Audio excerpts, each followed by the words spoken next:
The sun rose over the quiet hills of Plateau State. Birds circled lazily above green fields of corn, stretching wide and tall like a promise. The villagers in Mangu had just begun their day. Children chasing chickens, women drawing water, men in the fields. It was peaceful. Then came the thunder, not from the sky, but from the barrels of AK-47s. The Fulani herdsmen stormed in, machetes swinging, rifles blazing.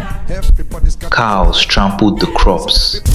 Thatched homes were set ablaze. Smokes of fire met the blue sky. Screams tore the morning air as metal met flesh. A little boy clung to his dead mother.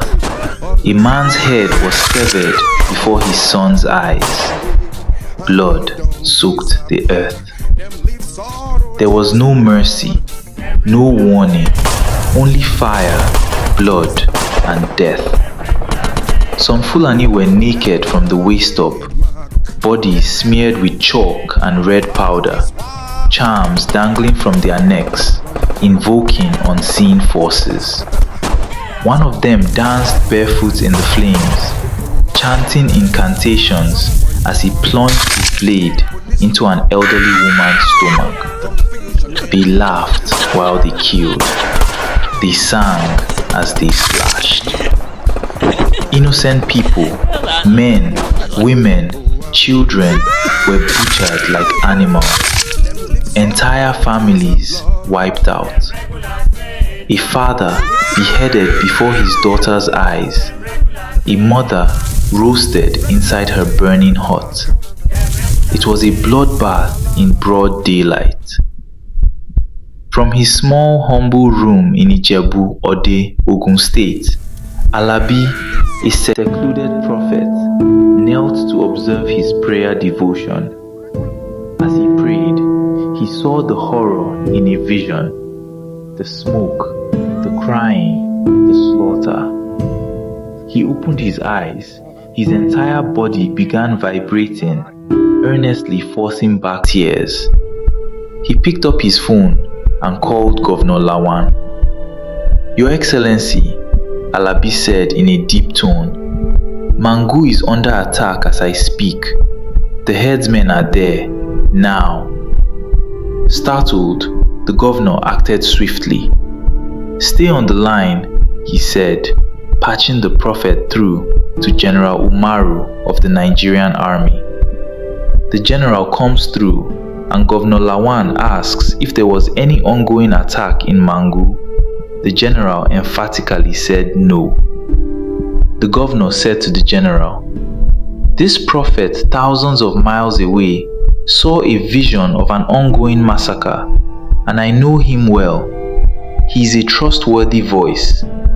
If it later comes out to be true, I will make things difficult for you." The general then hesitantly requested for a few hours to confirm the information. "You don't have a few hours, General," says Prophet Alabi. "People are being killed and kidnapped this very minute. God has shown me the exact coordinates," which Alabi declared. Then the governor orders the general to swing into immediate action. It sounded like a suicide mission because in the general's mind, it is likely to be true. But that location is basically a death zone. Prophet Alabi then said to the already sweating general, "You will find them near the foothills beyond the cornfields. They are heavily armed and they are many. But listen carefully. You and your men will not survive this mission unless Jesus protects you. You must permanently surrender to Jesus. That is the only chance by which you all will be saved." The line went silent. Then, a single word from the general: "Understood." Back at the base, tension gripped the air. Soldiers who had seen war shivered. On a careful thought, One by one, they dropped to their knees, and with trembling lips and broken pride, they surrendered permanently to Jesus. As they set out, their armored trucks thundered down the roads, only to meet barricades. Youths blocked the roads with burning tires, screaming in anguish. "Where were you when they were killing us? You cannot pass." Anger boiled over. One young man leapt onto a truck, fists pounding. "We buried our mothers with our bare hands," he shouted. "You want to pass now?"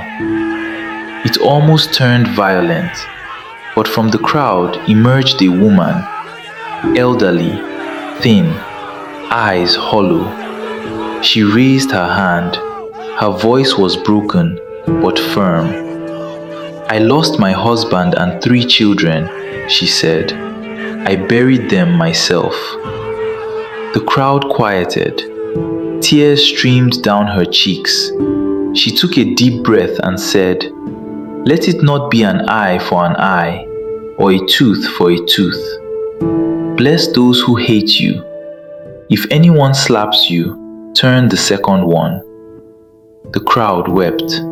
The soldiers wept, and the road was cleared.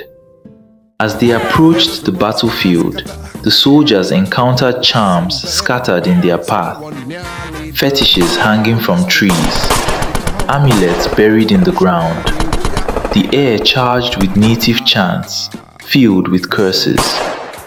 Gunfire erupted. The herdsmen fought like men possessed, but the military was closing in as they take down the enemies that are on sight. At a shallow river, the military paused, confused whether to take the left path or the right. Prophet Alabi could not be reached, and at this point, there is no going back. General Umaru, now born again, knelt at the riverbank and prayed. Then he rose and pointed forward. "We walk through." And so they did, straight through the water. Not long after, they discovered it, a hidden den in the forest, surrounded by spikes and charms. Inside were kidnapped villagers, weak but alive, weeping as the soldiers stormed in. Among the captors was Kura, and with him his comrades. Captured, bound, defeated. 6 weeks passed. The sun filtered through the narrow slits of the prison window. Dust floated in the still air, and seated, no longer the warlord who chanted death, only peace in his eyes. Approaching slowly by the side of the cell door was Alabi. "Hello, Brother Kura. How are you doing today?" Alabi asked. Kura turned to him, smiled softly, and replied, "Ata'allamu an uhibba Rabb min kulli kalbi, wa kulli nafsi, wa kulli aqli, wa kulli quwwati. Wa ata'allamu an uhibba qaribi ka nafsi." I am learning to love the Lord with all my heart, all my soul, all my mind, and all my strength. And I am learning to love my neighbor as myself. And far away from the prison walls, the village of Mangu stirred again. Charred earth now bore fresh seeds. The blackened fields of corn were being replanted by hands once trembling with grief. New thatched roofs were raised with hope. Children's laughter returned to the air.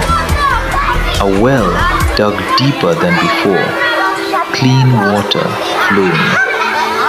The people sang, not in mourning, but in thanksgiving. What was once ashes was now beauty. What was once war was now peace. The village springs with joy again.